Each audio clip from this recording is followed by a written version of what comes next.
Sekarang ni saya nak tunjuk cara pasang W roller. Okay, ni loose roller tau. Saya tak nak pakai roller ni. Ni rail biasa. Okay, kita cabut end cap dulu. Okay.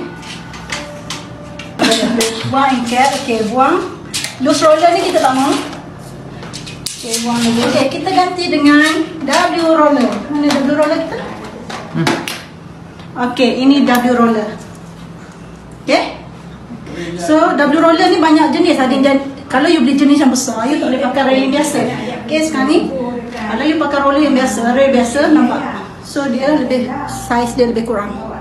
Okay, so kena beli W roller yang size ni. Okay, kita tunjuk dia pasang.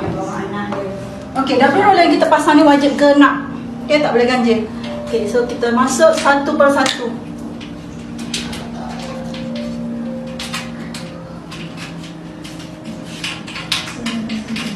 Okay. Nampak ni, pada curtain ni saya pasang dua hook yang berhampiran dekat-dekat.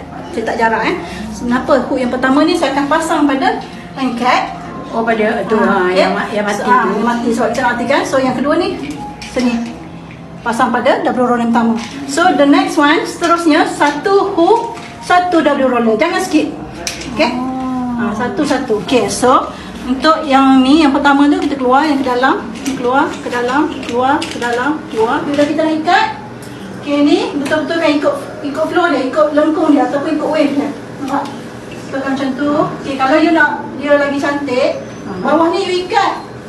Biar bawah ikat bawah selama seminggu. Ikat sini betul tengah pun ikat. Okay. Ikat, bawah ikat, tengah ikat. Okay, baru lagi ada feeling flow lagi. Cantik lah. Walaupun kita pakai kain tak berat mana, tapi kita pakai W roller, W tape, W curtain, okay? Pakai sistem yang saya guna, insya-Allah langsir terus cantik alunan dia.